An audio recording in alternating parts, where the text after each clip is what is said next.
This week's podcast is sponsored by Tantalise Beauty, specialising in lash and brow treatments, lash products and lash training. Find them on their website and follow them on Instagram. The link will be in the description. Thank you. I just want to say, there was a few things I kind of wanted to say, but I don't now, right now, I don't want to say them. It wasn't on that issue. Yep. It was on yourself. And I'll tell you the reason I don't want to say them, because this to me feels like the best podcast I have ever done. And it feels that because it's been so free, that I could listen. I could listen and listen, you know what I mean? And I'm looking forward to going over some of the stuff that we've talked about for me, because I want to know more. You know what I mean? So anything I might have been going to ask, I'm going to save that. You know what I mean? I really am.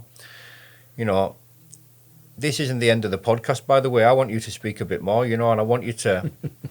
I want you to tell us, something that I'm going to ask everybody. It's going to be generic now because I'm interested, in direction, mindset, stuff like that. I want to ask you about, where do you see yourself in 5 years' time? Oh, the golden question. So, by my makeup, I don't make plans. I never plan. Right. I wouldn't even plan to go for a curry tomorrow night. I wouldn't do it. Because I'm so spontaneous in my mindset. If I'm moving up north, I could go left or right. I could go to Glencoe, or I could change my mind.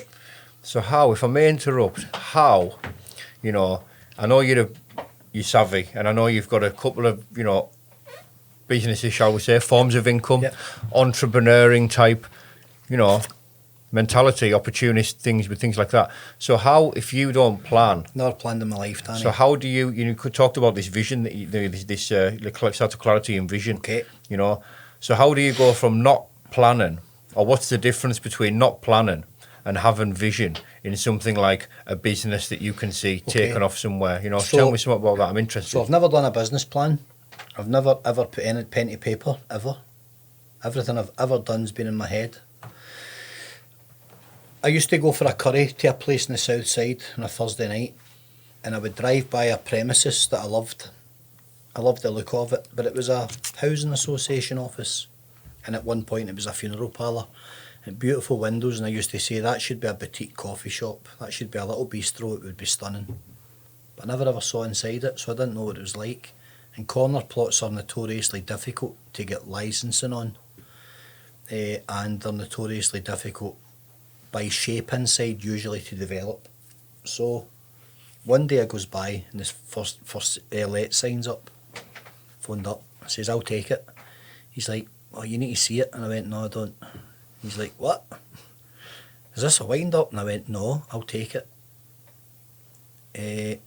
Well, that doesn't sound right. And I says, look, just meet me here, and so I got it.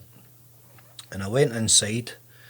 2 offices, split with a wall, ripped the wall down, opened it up, dum-da-dum-dum, ripped up the floors, and went to work on it, and used reclaimed materials and all sorts of stuff.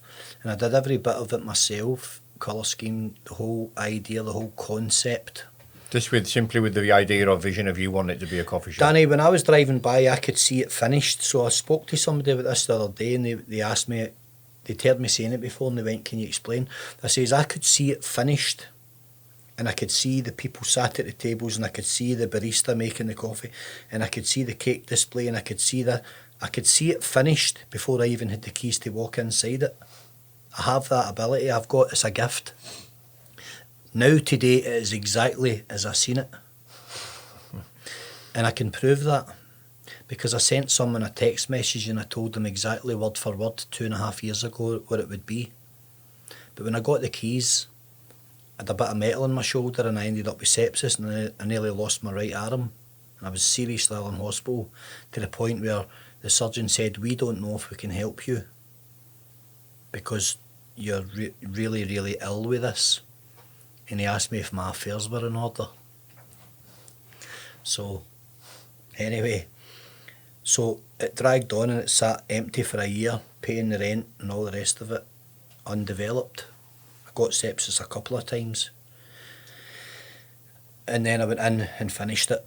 and it's doing really well, and a couple of girls run it, and they're doing great things with it. They put their own little bits and bobs together, and you know, they're the right people to take it and grow it and all the rest of it. It's doing brilliant. And and did you kind of know without uncertainty yeah, that this was going to be what it was? Yeah. Do you know why? Because I don't listen to MD. Don't listen to anybody that tries to put me off doing something. There's other forces at work there. People are scared by your success. They don't want you to have more than them. Nobody does. Sadly, we live in a preconditioned society in this country where material is before anything. Everybody in new housing estates needs the 2 brand new cars, the latest BMW, the latest Audi, his and hers. Keeping up with the Joneses. Right, the Prada bag and all the photographs, the Hermes box, conveniently sitting in the carpet when they're taking a selfie in the bedroom. You know, it's all fake, Danny, and it's all bullshit. And if you want to live like that, crack on. I'm not interested. I like there that, are few real people out there. And you can paint any picture you want in your smiley photographs on social media. I'm not known for being a smiley person, and I'm not going to fake it. And I knew that what I would do would work. And there's coffee roasters in Glasgow, and I went to 4 of them talking about supply and what I wanted. And they're like, "Where are you open?" And I told them, "I don't open there. That's a bad area. There's no money. There's nowhere to park. It's really bad traffic." I said, "That's fine." And now all 4 of them are my neighbours. They've all opened there as well. But their first response was to put me off doing it.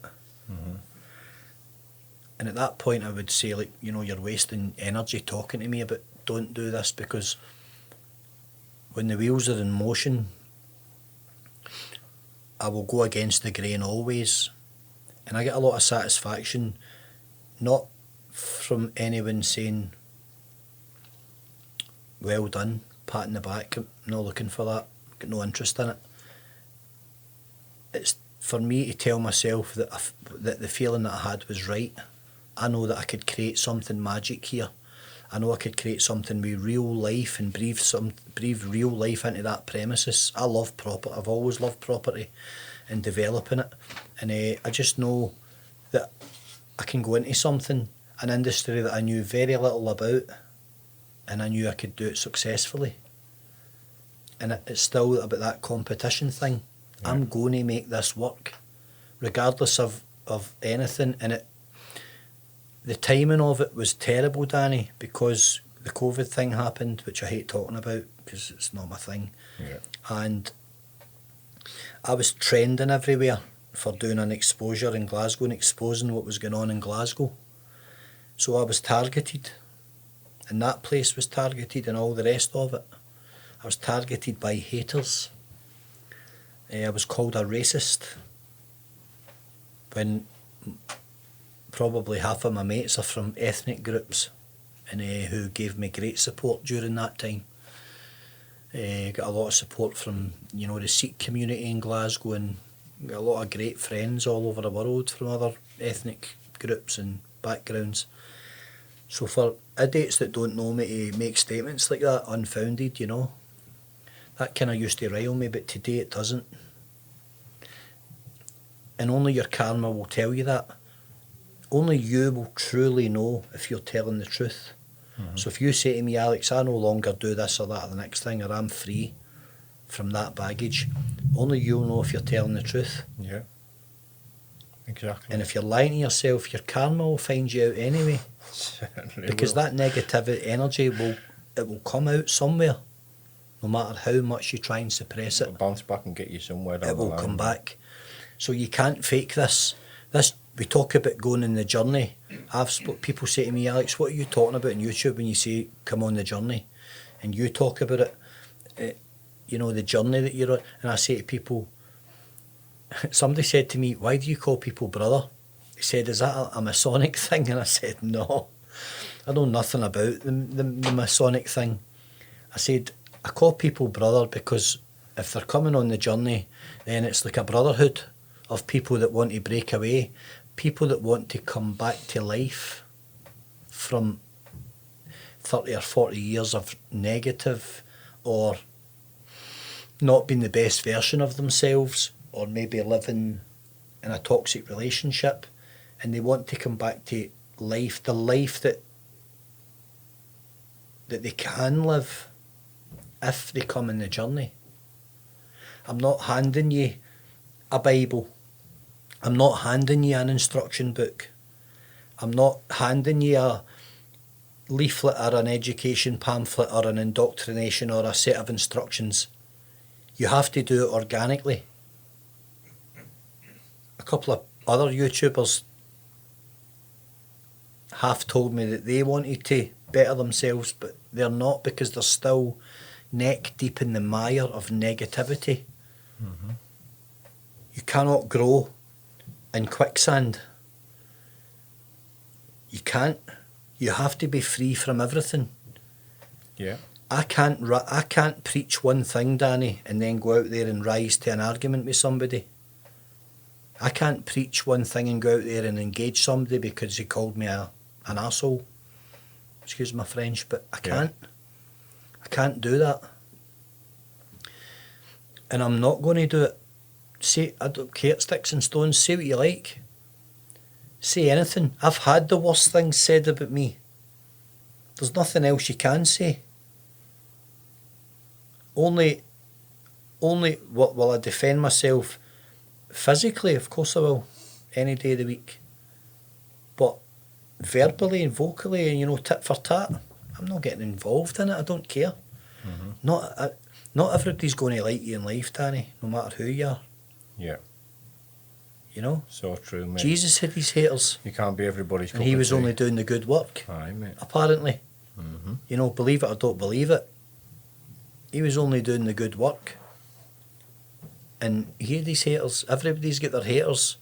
There are some amazing people out there that get phenomenally slandered for one or two statements they made in life several years ago when they were mentally ill. Tyson Fury, prime example. Yeah.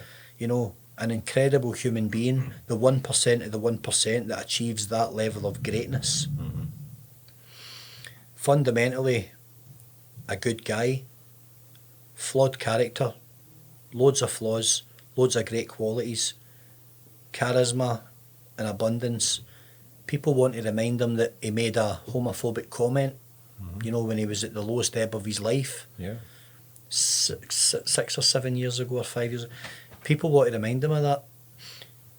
People will want to remind you of the Danny Christie from 2005. 100. Right? 100. Why do you want to remind me of that? Why are you screenshotting stuff to me that you've seen online? I think, all this stuff that's come about to me in the last 6 months, you know what I mean? I've got a long way to go, and I will go a long way because I've got a long way to go, And they're lining up to see you fail, Danny. Exactly, but you see, the more and But more... they're not going to see it. Well, they won't see it. They'll be waiting a long time, and they'll be hating a long time, which Good. I welcome this stuff now. Now, I said the other day, something did bother me that was said. We spoke about it. It bothered me. Bothered me to the point where I had to address it, and I addressed it in private. Now, what I think is important to me is the change that I recognise. Love that word lately, word of the week at the minute. The change that I recognise is in myself with stuff like, you say, comment, negativity online, mate. 3 years ago when all this stuff was kicking off, I lost count of the amount of people that I wanted to know where they were, who they were, how I could get my hands on them. Yeah, of course you did. Because of what they were saying. See, now I know, and I realise that hate, all the hate that I ever know, and all this, maybe not hate, this haters, we'll call it. Not really emotional hate where you hate someone genuine. That's very individual, and that can be unique to your situation and the other person or situation. But haters, we'll call them, it only goes one way, and that's up, Now these haters are hating for a reason, for whatever, the whole spectrum of reasons, whatever there might be, usually a reflection of their own self. For me now, I draw so much strength from it. I can look at something that's its sole intention is to rattle me. Its sole intention is to degrade maybe something I'm doing. And I look at it, I don't only draw strength from it. I look at it now and I think about that person who is usually unnamed, you know, whatever. I look at sometimes think about that person and I think like the cataclysmic, the enormity of difference between where they are and where I am, you know, because people who hate and people who hate, you know, one thing is for certain, you know what I mean? They're not doing too good, are they? No. They're certainly not happy with their own skin. Categorically across the board, they're not doing too good. Bingo. All of them. Bingo. You know To what a I mean? man. And I never recognised that until, say, the last 6 months. And now that I know that, you know, it doesn't only, you know, it hasn't alleviated any bad feelings that I used to have in abundance towards those people, those comments and those situations. Now, I can employ a bit of empathy and think, you know, maybe not to a deep state where I'm genuinely feeling sorry for them, but there's definitely an element of recognition, definitely an element of, you know, recognition of that person and how, forgive my French, how shit it must be for them. Yeah, it must be You know what I horrible. mean? It must be horrible to live like Yeah. that and be that negative and Yeah. toxic Uh-huh. that you can't see something online or you can't see somebody doing well, but that you want to critique them and criticise and throw scorn in their success and wish them failure. Mm-hmm. I only wish people good. Mm-hmm. I was on a live a couple of nights ago and a guy comes on at the tail end and we're talking about the suicide rates in men, which are astronomical, Yeah. subject close to my heart. And he says, when are you going to hang yourself? You know? And if it was only me and him in the middle of a field and there was nobody there to see his embarrassment, I would have pasted him up and down that field for a good half hour and give him the best education he'd ever get, because somebody like that can't beat me. Somebody with that level of negativity, they don't know themselves. Mm-hmm. He has no clue who he is, Yeah, so he can't beat me. He can't beat me. I like that. Mentally or physically, he can't even get close to me. It would be the worst experience of his life in that field with me. Regardless of how big or how whatever, I don't care. Yeah. Because when you are that version, you are weak. By definition. Across the board, you're weak. At every level. I'm strong, and I'm getting stronger at every level. Yeah. I've never been better, Danny. I've never been stronger. Snap. And that's growth. That's balance. That's moving on, and it's moving forward, and it's getting somewhere. I'm actually getting somewhere for the first time in my life. Mm-hmm. Do you know why? I'm learning to accept myself and live with myself. Mm-hmm. And my company's not actually that bad. Yeah. You know? And I don't need to be surrounded by people that don't know me. But as well, you know, on those people, on that negativity, on that thing, acceptance again for what it is, for where they are, and that's it. You know, it's an acceptance of what it is and what's going on. It's not a reason to get any, you know, emotionally intertwined or entangled with something that you know, by definition, is below you. You know. We're all guilty of self-analysis, dissecting everything we do. You've got your critics down here. I know boys for down here, and I've got a mate down here. He won't get a mention, he won't name him. Mm-hmm. And he knows you. But he's probably had some beef with you years ago that he doesn't want to tell me about because it probably didn't favour him. And he said, no, he didn't say anything bad, he just said, nah, it's not genuine. Mm-hmm. This changed, this, you know. Where does he live? Yeah. He said, it's not genuine. I said, well, you would know him, so you must be an expert. I says, I don't know him, but I like him. And I believe he is genuine. I says, and he's still got a million flaws that he's battling with every day. I can see the battles when I look at him, because I've been that guy. I've got a few years on you, Danny. Yeah. But I've been you. I've had that level of, you know, that conflict inside good, evil, you know, the scales. I've had it. And I've had the red mist. And I've got a temper. And at times in my life, my temper was the stuff of legend because it was ferocious. Drop of a hat. Yeah. No good. Definitely no good. No good. And no good for anyone. And he said, nah, he'll fall off the wagon, or it's coming, he can't sustain this. I went, well, I only wish him well. I says, and one day mine and his paths will cross. I says, because he's on the journey and he's going in the right direction, and see if he slips and he trips, see, as long as he gets back up and he keeps moving forward, that's good enough for me, and that's success. I says, I think he's going in the right, I think he's exercised a lot of his demons with that public event, and I think it was probably the best thing he done, because that's his fibre, that's his makeup. He had to do it in a physical sense because he still has the burden of youth upon him, where he's still that guy, that code, that warrior code, you know, get your mitts up, let's do it. But he's coming away from it slowly. I says, and it will creep around. It will always be there. That's who he is.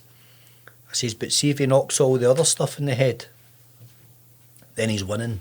I went, but fundamentally, the main point that you know you're healing, Danny, is that you had the balls to publicly, openly discuss the darkest days of your life with your family, with your mum, and that earned my respect on a massive scale. And I don't give my respect easily, mate. I'm not here to blow the wind up your bum. I don't need to do it. Yeah. Right? You don't, because we're not too unalike. So you did that publicly, whereas other people don't have the guts to admit to anything. Mm-hmm. And yet they claim to be grown. Yeah. Right? Now, Yes, mate. you only need to look beyond that and say, well, but you can't admit to one fault. You can't admit to any of this that's been levelled against you. You won't address any of it. But you claim to be grown. And in the same breath, often judging other people for what, you know. Constantly. Mm-hmm. Absolute narcissistic, judgmental traits across the whole spectrum. Every single thing that they do is that way inclined. Let's not talk about them anymore. You're grown, Danny, and you're genuine, and for myself, I only wish you well with that, because you'll be a better man for it. The fact that you've owned your past is a great strength of character that not everybody possesses. You can't fake this. You're in the public eye, right? We've got these platforms, however small or big they get. You get scrutinised, and you get the scrutiny is, you're literally transparent. People will analyse and dissect every single word, every single emotion, every single facial expression, and every time you make a little minuscule acknowledgement back to your past, you know, clenching your fists or doing that when you're talking about somebody, is the subliminal, I would like to put his face in. Mm-hmm. And sometimes it's just done because that's just deep in your psyche who you are. Yeah. But you'll never go back to it. Don't go back to it, mate. You're a good guy and you're getting somewhere. We're all trying to get somewhere, but we can only try. We've got our flaws. We are human beings. We will make mistakes. We won't always get it right. I try and get it right, Danny, because I get up in the morning and I listen to the right people. I catch your early bird one. And, you know, I've put young guys onto that are in the gyms and stuff, follow this guy, and they're like, that's brilliant. You know, they love the boxing knowledge. You've found a place for yourself. You talk about your kids, and at times that you weren't the best dad. And I believe I failed with splitting up a family and, you know, stuff like that. That's a failure on my part.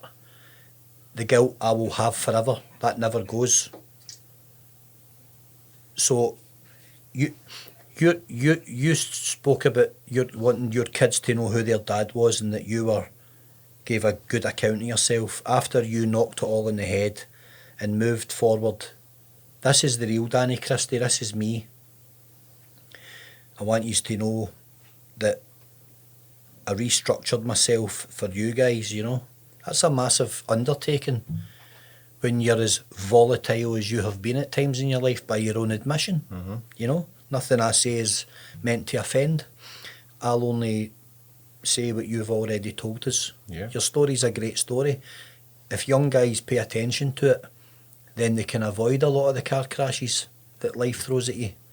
Yeah. Who better to learn from than, you know, the guy with all the scars? Yeah. Because, you know, everybody has got something to offer, but everybody is capable of coming back from the absolute worst. Addiction, everything. Everybody's capable of improvement and change.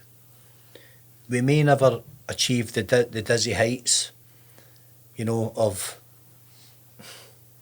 being whiter than white and, you know, being absolutely sanitary and completely exempt of flawed character or that. You know, that's just pie in the sky. But we can be decent. Yeah. We're all capable of being decent human beings to each other and actually re-educating ourselves to what being a human being is fundamentally about: humanity, empathy, just putting a hand out for somebody and offering somebody up. Yeah. Don't walk by somebody if you see them struggling. The guy in the street. Don't laugh at them. Don't. It's no funny to be sitting there. You think he wants to sit there looking up with his hand out? No. And, you know, I've no time for fakers and fraudsters that are faking that, you know. But I know when somebody's genuine, and I don't need to talk about what I've done for people or my charitable stuff. I don't need to talk about that.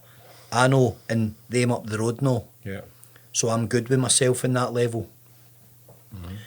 I will never see MD stuck. They've got to be genuine. If you're a faker, I'm calling you out immediately. Yeah. No place for fakers. There's too much of that fakeness, especially on the subject that you've just mentioned of, you know, this mental health seems to be a big thing now. Anti-cyber bullying seems to be a big thing. And what I see is a lot of the wrong people jumping on the right subject for the wrong reasons. And you see it everywhere. Because it's easy. Exactly. Because there's no checks getting done. Yeah. Nobody's verifying who they are. I'm happy to verify who I am. I'm happy for anybody that follows me to go to my family or anybody that I've spent years with and say, what's it, right? Because I know there'll be nothing in my history. But that's that. I think as well. That's down to the accountability. I never ever had that for myself until 7 months ago. Maybe less. The full and total accountability and responsibility for my own actions that was done by me. It's a big step. Not many people's done it. I actually can't name anyone else. Up until that point, or very recently, by the way, it was every other person's fault. Why are we here? I pathetically justified every wrongdoing I've ever done. Every time I cracked somebody, every time I stole somebody, taxed somebody, you know, ended a toxic relationship. It was never me. Never. But the fact that you're sitting here saying that shows you how far you've come in such a short window. Yeah. You've not been at this long, Danny. No. You're at the absolute beginning. Oh, I'm a beginner, mate. I You know am what a mean? beginner. We all are. Yeah. Every day's a learning day. Every day. Every day I discover something else about myself, or another little portion of my mind opens up, or another little bit of me opens up to somebody else or something else. A wee bit of learning, you know, absorbing other people's energy. I'm lucky that by putting myself out there and exposing something that was going on and that is going on, and having that level of hate levelled at me by those that were against me doing it. I met some incredible people, free-thinking, free-speaking people that don't fear oppression and won't be silenced and won't have their agendas watered down, and they want to put their word out there. Good people. I've been approached by so many people from all over the UK, from all over the world. Folk contacted me, and morally, what I did was for the right reasons. Once I seen, I couldn't unsee.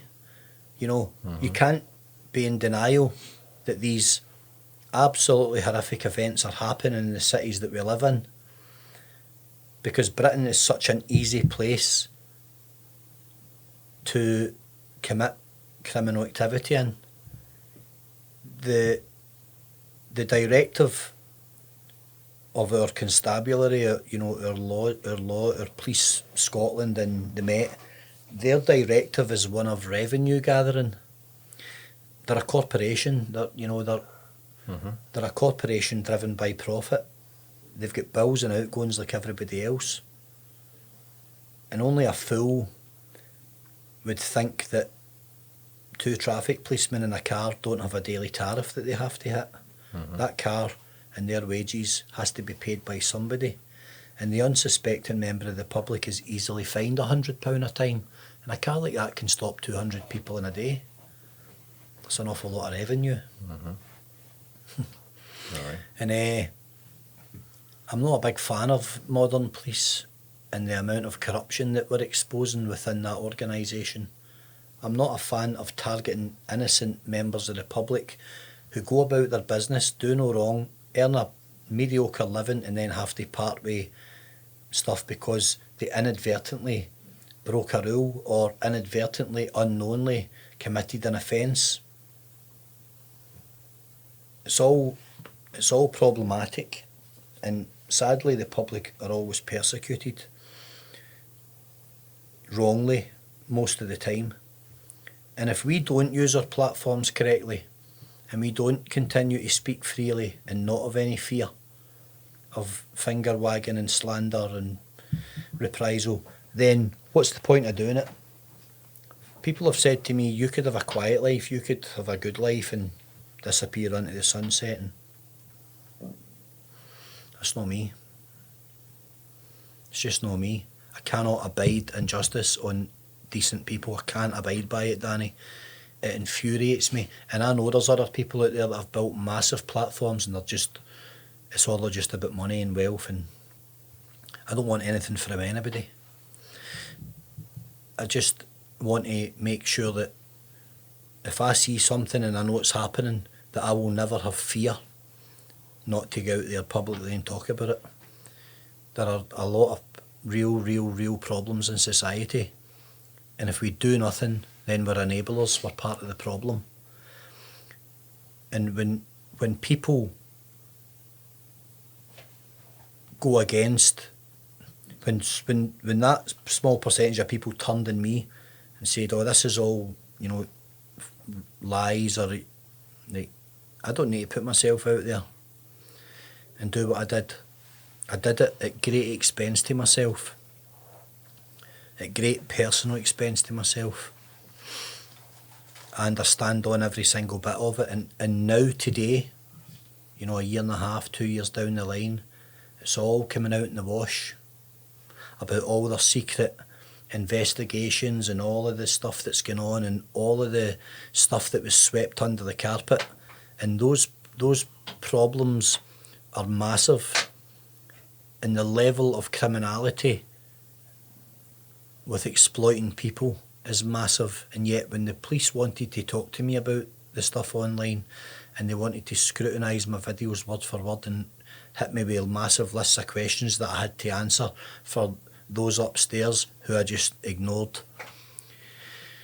I said, why is the only thing you're interested about is who's selling drugs and who? I said, all you want to know about's that, because I know an awful lot of people and I'm well connected in Glasgow. Why is that your interest? We're talking about human beings being trafficked, minors being exploited in this city that we live in, and you're interested in who's selling a bit of dope. What about this? You can work with a kid with sign a couple of forms. If you're a farmer and you want to control bloody badgers, it's a 40-page document to DEFRA. So a badger's get more protection than a child in this country. None of it works for me. And I don't know, somebody might say, well, why do you give yourself a headache with that? I'll say, why? Because I'm a father. Because I don't want these people walking the streets that my children are walking. When I put a video on telling people that all those second-hand devices can be pinged live from the original creator and accessed the minute your child charges it and turns it on Christmas Day for families that couldn't afford a brand new device, or it hasn't been cleaned in an Apple store and the wee backstreet shop's cleaned it but he's not had the right tech to do it correctly. I enlighten so many people, and by Boxing Day I had 200 people in my inbox saying we've just checked our daughter's device and lo and behold there's 35 guys trying to target her. We invite the vampires in the doors through not sharing education correctly and through this mentality that it will never happen to mine. You're a father of 4 girls, Danny, and no matter what, they will be getting targeted by somebody somewhere at one stage in their life. Do you know why? Because the numbers are too great, Danny, for them to avoid it. Now that's probably horrific for you to hear that from me, but you have to be aware of it. Mm-hmm. You have to be aware that somebody somewhere is targeting your children, because see if you're not, see if you want to live in a bubble, their lives will be ruined before you knew it happened, because it only takes one time. Mm-hmm. And it's everywhere. It's in every street in this country. At any one time there are 2 million predators online in the UK every hour of the day, every minute of the day. There are tens of thousands of apps that you can download in 35 seconds onto your phone that give you immediate access into a child's bedroom that you don't know. So if we can't catch the abusers, right, let's go to the guys, the tech guys that are developing these acts with a warrant and say, can you explain reasonably why you would develop an app to be downloaded by anyone that allows a male at 40-year-old to access a 12-year-old girl's bedroom and talk to her online in a private chat room?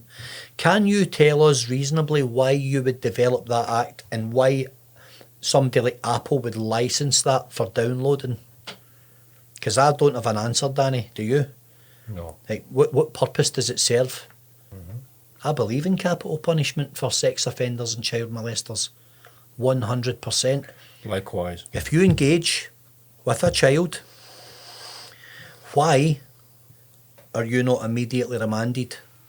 So every guy getting caught every day, I'm involved with 2 teams, and the work they do, regardless of anyone's opinion, is the work that the police should be doing but don't, because it's got a cost code against it and it's non-productive. Why is gathering up online abusers non-productive? Do we not care about ruining children's lives? Children are innocent. They should not be getting their life ruined before they've even lived their life, before they even know what life is. Right? So,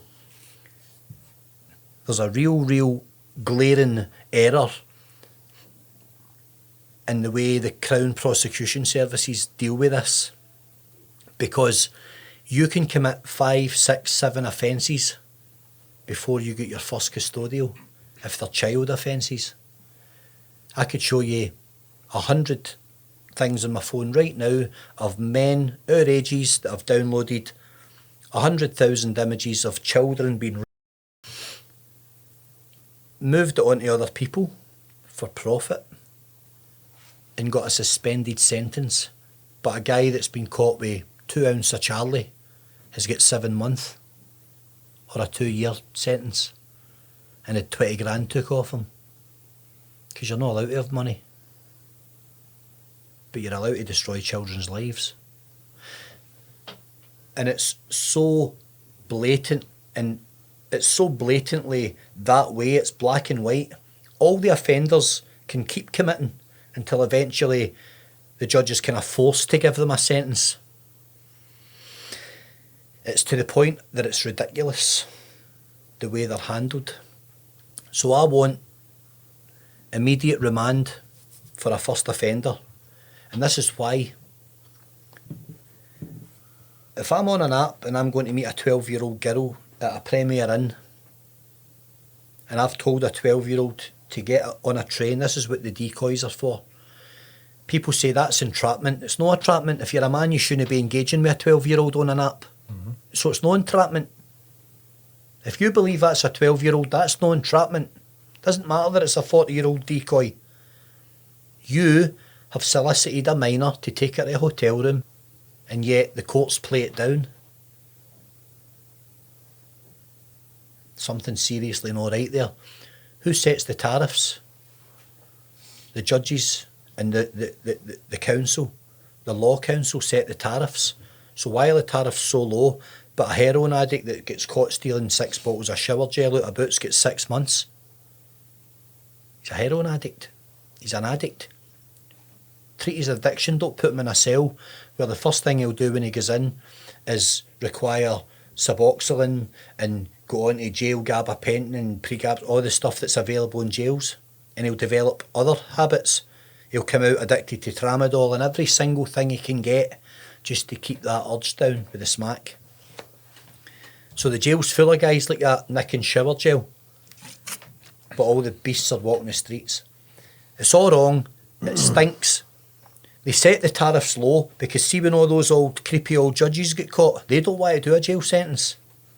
And they get heard in closed courts because it's their mates doing the hearings. Mm-hmm. And I don't care who says that can't be proven. I don't need to prove it. I know lawyers. I know solicitor advocates. I know high up guys, and they tell me what goes on. And they can name all the old boys that are all, they disappear into obscurity and it doesn't make the papers and all the rest of it. They're all at it. Don't care what anybody says. Folk will say that's a generalisation. There's a huge proportion of them that are heavily involved in it because it's easy, because children are easy to target and they don't shout about it, and it's a very difficult thing to prove and all the rest of it. So the odds are always stacked in the favour of the predator. We have to change that. We can only do it en masse by voice, by using a voice as a collective, right, and challenging Parliament, right. And I tried to get I got 40,000 signatures. I needed more, which told me no one really cares. Ian Huntley used a loophole to change his name to apply for that job as a janitor. He had a long track record of in NFAs and all the rest of it. His history was despicable. And yet he was able to dupe a school and they checked him under his new assumed name and he got the job and he killed Holly and Jessica Wells. God rest them, wee innocent girls. And that was always his plan. It was only a matter of time before he killed children. Only a matter of time. He was just picking the right moment. And that loophole, Danny, is still open today, 20 years after those girls were brutally murdered and their families' lives destroyed forever by an absolute predatory beast that should be swinging off a bridge somewhere.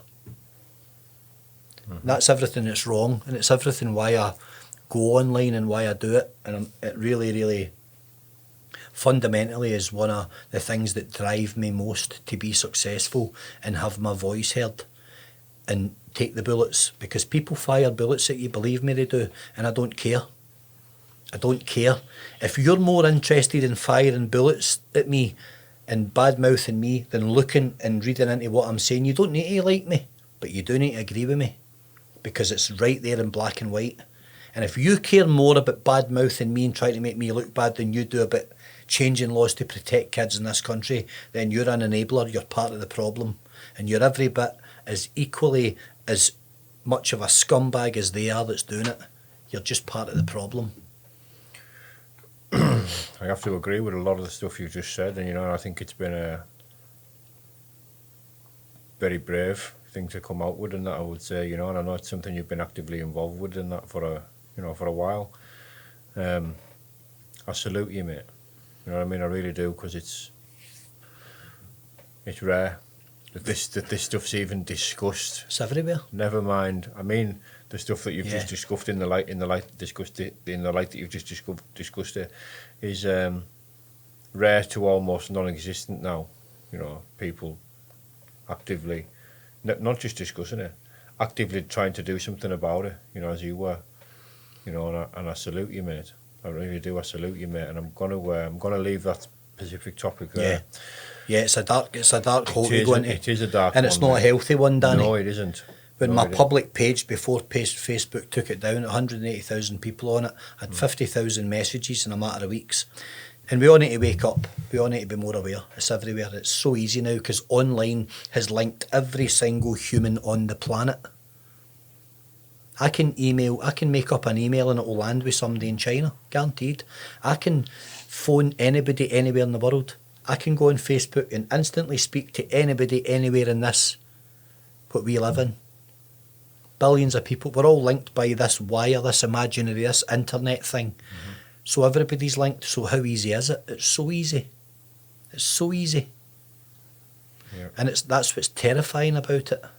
Because I don't want to be here thinking my youngest is safe in his bedroom playing his games, but who's he speaking to? That's a horrifying thought for a parent. Yeah. And Yes, it is. we just need to be more aware and we need to continually put it out there. And I don't mind the bullets incoming. I don't really care about that. I know you don't.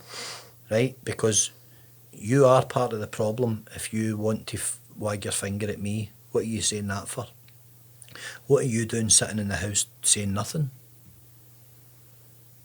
If you're sitting saying nothing and doing nothing but you know something or you know what's going on or you can help.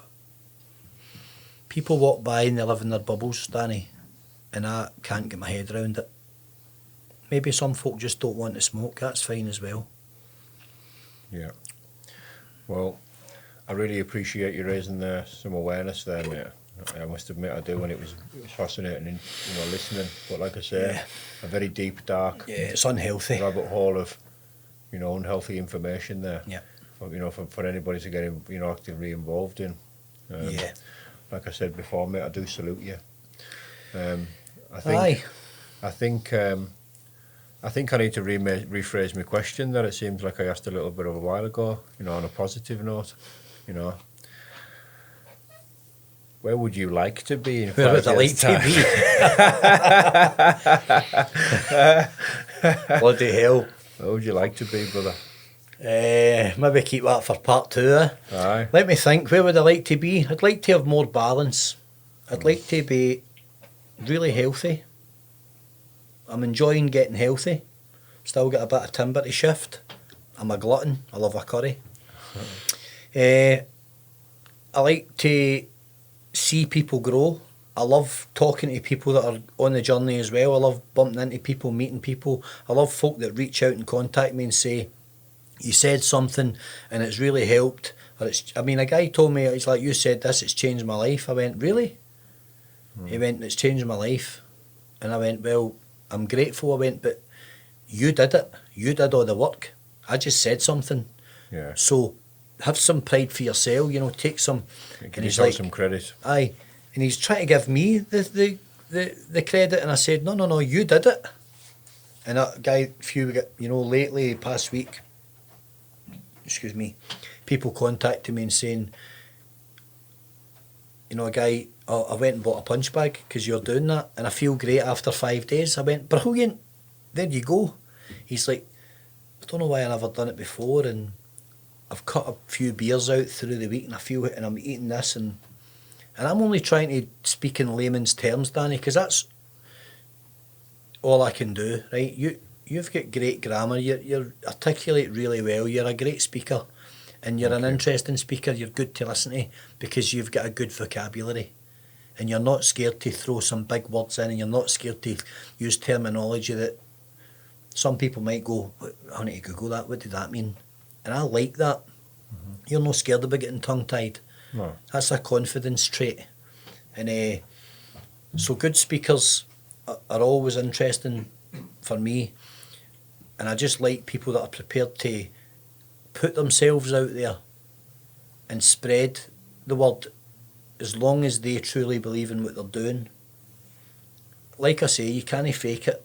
You'll get found out. Everybody's watching and everybody's listening. Yeah. And I just know that what I'm doing is morally right, and I know that I never got it always morally right in my life. You know, things like broken relationships, you know, hurting the mother of your kids. Who are we to do that? Who the hell are we to hurt the person that gives us our children? How dare we? Yeah. How dare we do that and think nothing of it? So I've had plenty of time to allow that guilt to eat me up, and you know, and realise it. And the more clarity I get away from that old version of myself, you know, drinking and stuff, the more I understand what a good thing I had and lost. And you know, you don't want that for your kids. We've all made mistakes, and it's not something that there's any you can be proud of. It's just, you know, you're like, I really wish that didn't happen. That's the one person that you should never hurt. Yeah. If you have chose to have kids with them and stuff, it's the one person you should never hurt. So I don't mind speaking about that, and you know, saying that is something that troubles me greatly. But life goes on, and you have to weather the storm, and you have to shoulder it, and you have to just grow from it. And that's all I want to do, is move forward. I think, just touching a little bit briefly on that, I think, you know, we say, you said that I say, and I know that you do, you own your stuff, you know, and I know that, you know, for some people, owning it is definitely the first step and a good step in the right direction. But I don't think for me, it was never enough. Just holding my hands up and say, yeah, I done it, I done that, you know, I done them things. For me,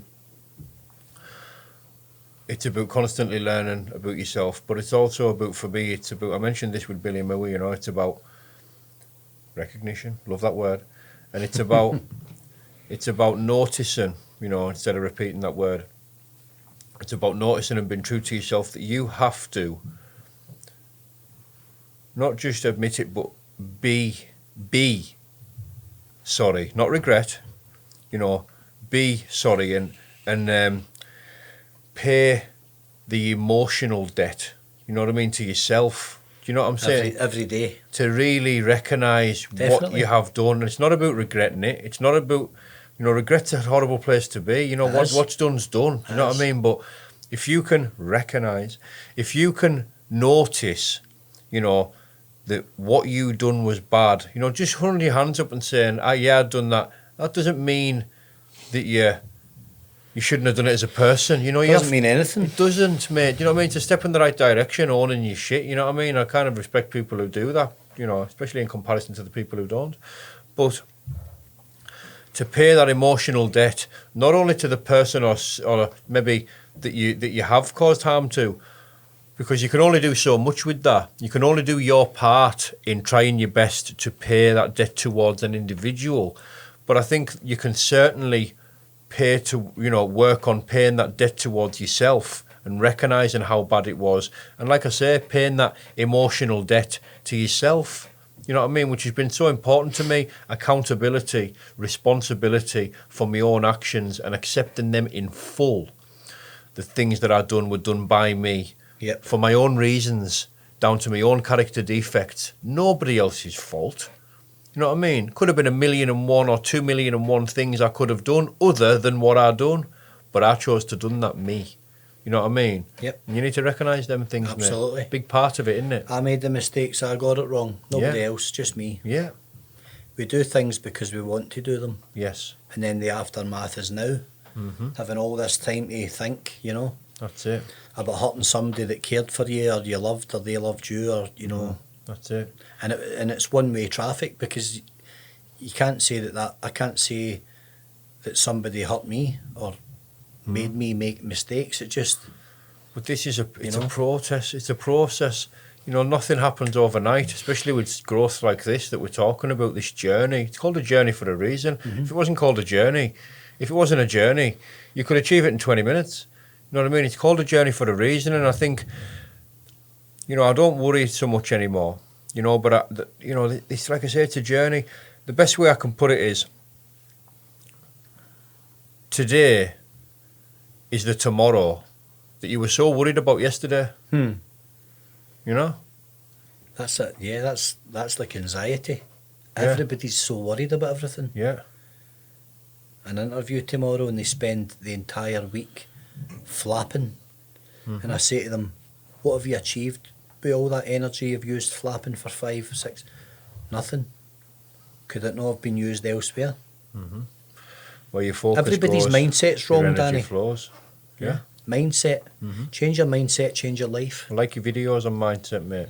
Change your mindset and change your life. I'm gonna put your link and that in this description, because I would love people to go over and listen, you know, to some of the stuff you said. And you know, we'll speak about this. We'll speak about what I'm about to say on the phone in the future. But this stinks of a part 2, mate. I can smell it already. You know what I mean? It's been brilliant, mate. I want to know. I want to know so much more, mate. Do you know what I mean? We've got an obligation. If we've got a voice, right, I've got a wee platform. If I know that I've got the tools to make change and help people, and if I don't give them, who am I? Who am I to be preaching anything? Everybody's capable of this, but they don't teach you to master your mindset and master your life, because they don't want you mastering your life. They don't want people getting out the starting blocks en masse. That's why that big financial collapse for the past couple of years was all fabricated under the banner of a, you know, a pandemic. But you have this thing where, you know, you do have that ability. You know what I mean? This is why I love watching your stuff on your channel. One of the few channels that I watch. Because for all I feel I've come on leaps and bounds and stuff. That's me. That's my business. That's my own journey. You know, but I put my journey out there as if to say, I'm not saying you preach. I'm not saying you preach for a second. I'm not putting it like that. What I'm saying is, all I know is admittedly a little less than you. You know, but what I'm saying, all I know is my journey. What works for me. Do you know what I mean? That's all you need to know. Well, it is. But I think you've got a way of putting it across without preaching. You know, you're not sitting there and saying, you need to do this, you need to do that. And I understand that and I get that. So I'm trying to verbalise as best way I can is what I see is I see, you know, somebody who knows right down to that bottom base level what works. Not for everybody, but for certainly a bit of a generalisation of the people, humans of life today. Do you know what I mean? You know what works. And It's because I know where I've been. well, this is it. Yeah, exactly. So Exactly. I know what works because I know where I've been. It's trial and error. Yeah. I've made all the mistakes. Yeah. I've made all the mistakes, so I know all the outcomes. Now I'm trying to get it right, and I'm trying to get it right across the board. Not every single bit of it's going to be perfect, but if I can get 6 or 7 out of 10 repeatedly as close to right as possible, then I'm winning, Danny. Good numbers. Right? And for the guy I seen a couple of years ago pacing about like a raging bull, you were a terrifying prospect for anybody. I'm not easily intimidated. But, you know, that day I wouldn't have liked a bit of you. I says, he's going to run through that wall and kick a car up in the air. He's He-Man today. He's just a time bomb. There's going to be an explosion in Carlisle. Boom. And I'm glad that there wasn't. Yeah. But you know who you are. And it's always in you. Right, And it's kudos to you. It's always been there. Maintain it forever. Yeah. And no one will ever take a loan of you. But you don't need to let anybody know that. The only person that needs to know that is you. And you can look at people with a confident eye and, I ain't bothered, mate, you know, when somebody's giving you wee sly digs at the bar or, aye, brilliant, all the best, pal. Yeah. Ping, crash, wallop. You just need to know that you're you. Like I'm me. I'm okay with myself. I'm confident in certain areas. No one's going to take a loan of me. I'm fine with that. I don't need to tell the world who I am. Mm-hmm. I've got something that I want to talk about, so I'm going to continue to push that. I'm going to continue to try and enlighten people, enlighten the load that they have. The working classes are getting decimated right across the board from every angle. Excuse me. While the 1% fly and they only ever know luxury. And they don't know what it is to sweat. And they don't know what it is to sweat about a bill or worry about heating your house coming in the winter, or put food on the table, or, you know, or a spring breaks in your car and they can't take their kids to school. The very people who are effectively making the decisions that affect our everyday life and living. Constantly. And it's so sad at this day and age that we've got children in some of the greatest cities in the UK getting taken to clinics because they're suffering from clinical malnutrition. That is absolutely appalling. Mm-hmm. And in every poor town, and in every poor street, and in every poor centre, there's Paddy Power, there's William Hill, there's William King, there's Betfred. Mm-hmm. Because they want to take every single last penny from you, so you can't get out of the starting blocks, so you don't have a pot to look after yourself at the end of your life. People are getting to the end of their life and burying their lifelong partners, and it's taken them 10 years to pay off a funeral. This country's disgusting. Mm-hmm. The corporate greed in this country's disgusting. I mean, it's on an astronomical level. It's disgusting. Mm-hmm. It's disgusting that there were about 500 new billionaires listed after the pandemic with all the fake companies. Now they're talking about burning £2 billion worth of PPE because they've got no use for it. The entities that sprung up, all the Tory owners, they sprung up, they had no holding stock. They were awarded £100 million contracts without having any holding stock. They had no inventory. And then they folded the companies, the money vaporised, they disappeared to the Bahamas, and we're left floundering in a country that's charging us £2 a litre for fuel with an infrastructure that's been in the North Sea for 70 years. Mm-hmm. We make the stuff in Grangemouth. We've got one of the best refineries in the world in Grangemouth and in Sullomvo Terminal, and we send fuel to China and they can sell it cheaper there than we can sell it to our own people, but we make it. It's all lies. I mean, people are stupid, they need to wake up. And I hate to say the term people are stupid, but please stop acting stupid. Wake up and know when you're getting fleeced. I hate to generalise and say that people are stupid, but they really are acting it. Don't be all bewildered when you've got no money at the end of the month. The proof is in the pudding.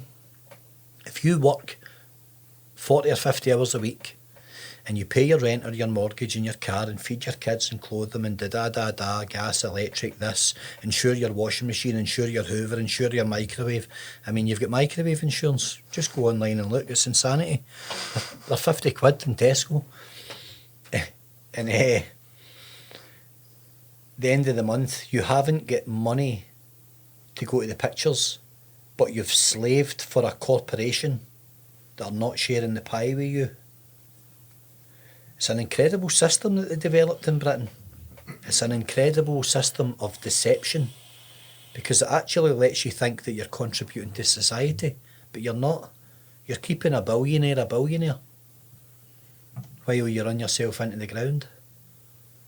And at the end of the race, Danny, at the end of the yellow brick road, 40 years into your working life when you retire, you've got nothing in the pot.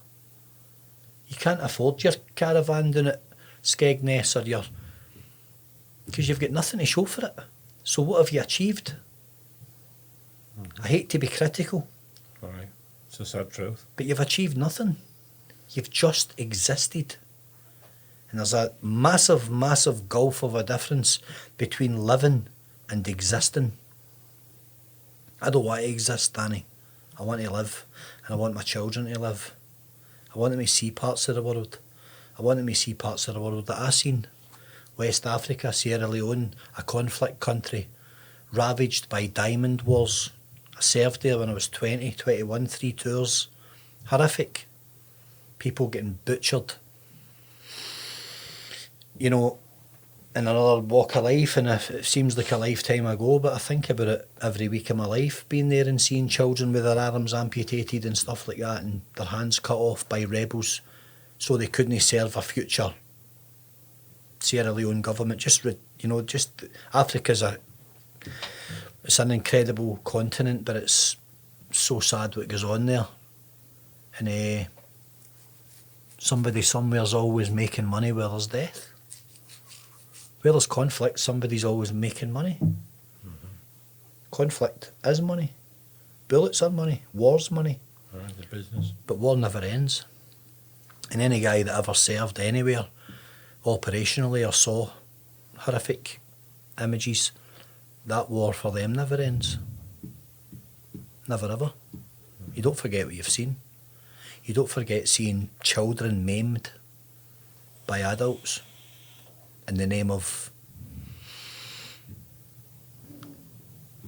I don't know, call it whatever you want. They just, it's just a merry-go-round of horrific, spectacles. Men and women in wheelchairs, 15,000 Americans in wheelchairs from Afghanistan for life. Limbs, arms blown off. You got girls, female dog handlers stepped in landmines. For what? To ring fence a country's minerals, to ring fence mines to create lithium batteries for $1 trillion company. How's that benefiting society? It's benefiting a tiny portion of people that are boards of directors and shareholders. It's not benefiting society. Wealth is never distributed. Wealth is held. That's how it becomes wealth. If you distribute it, then it's it's an enterprise of good. But if you hold it, it's wealth. You're building something that you're never going to give away. Why does a man need £10 billion? What can you possibly do with it? What can you do with that? You can't even comprehend what £1 billion is. Try comprehending what £500 million is when you look at how long it takes you to get to £1 million. Times it by 500. But there are so many people in the UK that have that type of liquid about them, and yet they do nothing with it because they get wealthy, they hold it. We could talk for the rest of the year about this, Danny, and we would only scratch the surface about the greed that basically manifests in the 1% of the 1% in this country. And they're all out there, kidding on their philanthropists and musicians, Irish billionaires, shouting about give your money to this guy, that guy, and the next guy. What good do they do? We've been sending aid to Africa for 50 years, mate, and I've been in Africa and I've seen, and there are many, many, many countries in Africa that don't have running water or sanitary. And you can pipe running water from the sea and desalinate it. A desalination plant is the simplest thing in the world to build. You're removing salt from water. It's a simple process. You can put water anywhere in Africa and irrigate. And the minute you irrigate, you get food. Why are we not doing it after 50 years and trillions, hundreds and thousands of trillions of pounds that have been sent there in aid? And all it's went into somebody's pockets. I've seen it with my own eyes. I've been in the oil industry. I've worked for some of the most corrupt companies in the world. Now I understand what they were doing out there. 15, 16, 17 years ago I didn't. Some of the big companies, Halliburton, promising schools and hospitals that never get built. And after 5 years they leave an oil well dry and hand it back to the locals and say, right, there you go, it's yours now. There's nothing left to take. They don't leave anything. That's why they are who they are. That's why their share structure's shrouded in secrecy. And these countries get left with nothing. They get nothing, and they never ever get out of the starting blocks. Their wealth is extracted by foreign enterprises because, I'm going to say it, because on the whole they are uneducated people. They are poor, uneducated people with no infrastructure. So they rely on Western countries to come in, and some of the superpowers in Asia to come in under the banner of helping them establish their country and build them an infrastructure, but they never see it. Iraq's flat, it's like a billiard table. Excuse me. There's nothing left in Iraq. There's barely a road to drive on. There's no running water. And yet it's one of the richest countries in the world in mineral wealth. Reservoir on top of reservoir, billions of gallons of oil just lying 60 metres down below the sand. So easy to get out. But the people in Iraq literally live in mud huts, and a lot of children never see a day old because they die at birth, because they don't have the medical and all that. It's just horrific. It's awful. And it doesn't need to be that way. But it's always the same outcome. Everything is making somebody something, but it's held by the 1% of the 1%. It doesn't get divvied up. It will never be divvied up. Hence we've got children and families going to soup kitchens all over the UK. Soup kitchens in the UK in the year 2021. This isn't the dark ages, but do you know what? This is the darkest of ages. We're living in the dark ages. We're living in the dark ages when, with the technology we have today, our children aren't safe in our streets. This is the dark ages. It's the dark ages when mothers can't put food on the table. Mm-hmm. It's the dark ages when young men feel that the better option is to put a rope round their neck and take their own lives than live for one more day in this society. That's the dark ages. They're lying. All the narrative and all the bullshit and all the headlines and all the sensationalism and all the celebrity and all the fake crap that you see and all these ambassadors and all the, the World Economic Forum, all of these fraudsters, they're all charlatans. They'll never know what it is to not be able to put bread on the table. Mm-hmm. And it's a sobering thought, and it's not a nice thought, and it's a very negative conversation, but I have to repeatedly remind myself that as long as I'm able and I have a brain and I have a voice, no matter how small, I can be heard and I can speak, and I don't fear reprisal, and I don't fear anything that might come back at me, because I know I'm doing it for the right reasons. I don't want anything from anybody. I want people in this country to have a better standard of living. We don't live in a third world country. We live in the 5th or 6th richest economy on earth. Why have we got families living in absolute terror of turning the heating on? That doesn't add up. Something's seriously not right. And it's not right on an astronomical scale. It's not even just something you can just kind of like glaze over. It's off the scale, and it's out of control, and it's out of hand. And we've got a debt deficit to the rest of the world for trillions of pounds. Why are we in debt? We don't even have an oil fund. Norway have got money for the next 500 years. And for 60 or 70 years of exploration in the North Sea, we've got nothing. Scotland's got nothing to show for it. Nothing. That money goes straight to Westminster, and it goes to billionaires and hedge funds and all the rest of it. And the public never see a cent of it. You can't lay claim to something that comes out the ground. That is the people's. That's the people's. It's every single person's on this sovereign land. That's like saying that you own the water that falls out the sky. It's a stupid concept, and yet everybody laps it up. It's all wrong. Everything's wrong, and it all needs to be addressed, and it all needs to be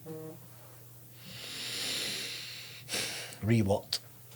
I just don't like it. I don't agree with a lot of it goes on, mate, and I hate to see people struggling. There's nothing nice about that. It doesn't warm me. It doesn't endear me to any of our leaders. They're not my leaders. They don't represent me. Mm-hmm. Me and them, us and them are so far apart. We're poles apart. We're in different stratospheres. They're vampires. They're self-indulgent, self-serving pigs with their heads so far in the trough they can't see what's coming. One day people are going to bite back. And if you starve someone long enough, they become very dangerous. You know? You go and put a dog in a pound and wave a steak in front of it, and you haven't fed it for a week, see what happens. That dog will learn to climb. And that dog will climb right out of that cage. Sobering stuff, mate. Mm. Mm-hmm. I just don't like it. I don't like it. I always said, mate, that if I could change one thing, no matter how small, it was better than doing nothing, eh? Absolutely, mate. You know you're coming back for a part 2, don't you? You know you are, mate. You are. I'm just curious of what sort of time. Oh, I don't know. We've been rabbiting for hours like 2 old women. I'm just thinking about my probation. Nearly 3 hours. Wow, mate. Put it there. We've not even started. Put it there, brother. Mate, well, I'm going to ask you if there's any pearls of wisdom or anything you want to say. I'm done. I need to zip it. Brother, it's been really good listening to you, mate. Like I say, mate, we need to get you back on, mate, because, you know, I think this started for me. I want to say this, you know, this podcast started for me, as all my podcasts have started, and it has with the intention of the direction of sort of giving a bit of an outlay, you know, on your past and your experiences, really. What it's done, you know, it's give us a real insight into, you know, who you are as a person. Yep. And I like that, mate. It's took a completely different direction, you know. It's the trajectory of it, you know, has been different altogether to anything I've ever done, mate. I've really enjoyed it, mate. That's good, mate. You know, we need more of this, and I think I like this format of. I like the way it's been. This has been more conversational than interrogational type stuff, mate. It's layman's terms, isn't it? That's it, mate. Just talk. It's been good, mate. I think people really don't talk enough. It doesn't need to be done in a routine or a manner. Just that's talk. Right. It was brilliant, mate. Absolutely brilliant, mate. I've really enjoyed it. By far the best podcast, if we can call it that. You know, it's a different format. By far the best one I've ever done, mate. I've really enjoyed it. That's for all the years I wasn't allowed to talk in the classroom. I was coming to ask you there. I want to ask you. I've got one shout out this week, and that's the Immortal Art Studio. You know, for making this podcast possible. Yeah, brilliant. You know? And I just want to ask you if there's any businesses you want to promote, any good friends you want to give a shout out, any organisations, anything you've got in the background, anything that's coming up on your channel, anything you want to say, mate, before we put this to bed. Nah, I do it on my lives fairly regularly. I want to shout out to my subscribers. Brilliant support, brilliant, great. Always get great interaction with my subs. You know, people that have supported me, donated to the channel, just all those little things that help to get you out there and help. My biggest cost is fuel and travelling and getting out and logistics. You know, to keep it interesting, you have to do these things, and the cost of movement just now is astronomical. Yeah, it's the biggest hindrance to anybody that's trying to do this stuff. But there's always a way, and you've just got to bite the bullet and persevere. Yeah. So no, I'm grateful for anything that's supportive of what I do. Yeah. And I want to shout out to anybody that is taking the bull by the horns. and aiming higher than they were yesterday. Just somebody that's just trying to make an improvement or just do something slightly better. That's it. Brilliant. Simple as that. Brilliant stuff, Alex Cairnie. It's been an absolute pleasure, mate. Danny Christie. I'm going to put your link in the description, mate, and hopefully we can get some traffic over to you and get you a few more followers and not followers, I loosely use that term. People who are interested in what you have to say, I'll say, because I think there should be a lot more of them. Yep. Really appreciate this talk, mate, and thank you very much. Smashing. Let's go for something to eat. It's been a pleasure. Let's do it. This week's podcast is sponsored by Tantalised Beauty, specialising in lash and brow treatments, lash products and lash training. Find them on their website and follow them on Instagram. The link will be in the description. Thank you.